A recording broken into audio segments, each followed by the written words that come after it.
قومی امن کونسل اور ہیومن رائٹس کمیشن برائے بین المذاہب ہم آہنگی چکم آباد کی طرف سے سینٹرل چیئرمین پاکستان راشد علی بلدی کے حکم پر چکم آباد میں کشمیری عوام سے اظہار یکجہتی اور بھارتی جارحیت کے خلاف ریلی کا انعقاد کیا گیا۔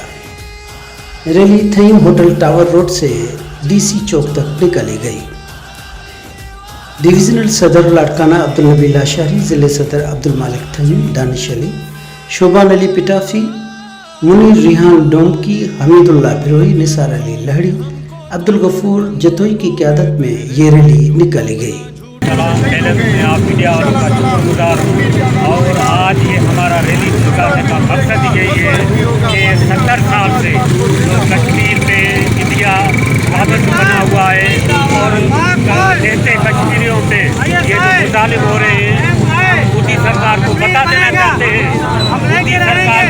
دینا چاہتے ہیں کہ یہ کشمیریوں پہ ظلم بند کیے جائے اور ہم پاک فوج کے ساتھ کھڑے ہیں، کشمیری بھائیوں کے ساتھ کھڑے ہیں اور ہمارا بچہ کشمیر پہ قربانی دینے کے لیے تیار ہے اور ہم اقوام متحدہ سے مطالبہ کرتے ہیں کہ کشمیریوں بھائی پہ انصاف کیا جائے اور کشمیر کو ایک آزاد ملک بنایا جائے۔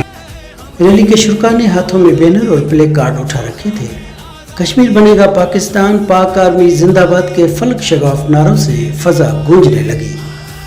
ریلی کے شرکاء نے بھارتی جارحیت کے خلاف سخت نعرے بازی کی اور بھارت کو للکارتے ہوئے کشمیری عوام پر ظالمانہ کارروائیاں بند کرنے پر زور دیا اور عالمی ادارے کی خاموشی پر حیرانی اور افسوس کا اظہار کیا ہے۔ انہوں نے مزید کہا کہ کشمیر میں بھارت انسانی حقوق کی پائمالی کے ساتھ کشمیری عوام کی زندگی مفلوج بنا دی ہے۔ عالمی ادارے اور انسانی حقوق کی تنظیمیں نوٹس لیں۔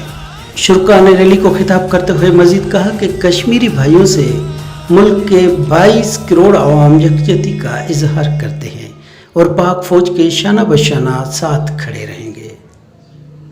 انڈیا کی دخل گردی کروا رہا ہے پاکستان میں، پورے دنیا میں، تو انشاءاللہ انڈیا ٹوٹ چکا ہے، انڈیا بکھر چکا ہے۔ کشمیر کی آزادی کی تحریک کے لیے ہمارے جوانوں کی قربانیاں، ہماری جوانوں کی قربانیاں ہیں۔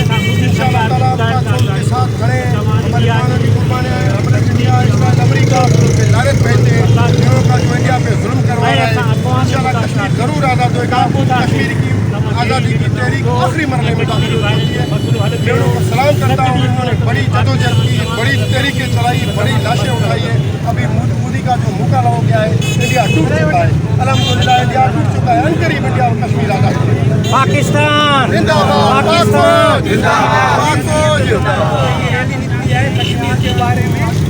دوستوں جو یہ بھی چاہنا ہے تو ان کے اقوام متحدہ بھی پڑ جائے، ان کے کو زیادہ تر ظلم چیرے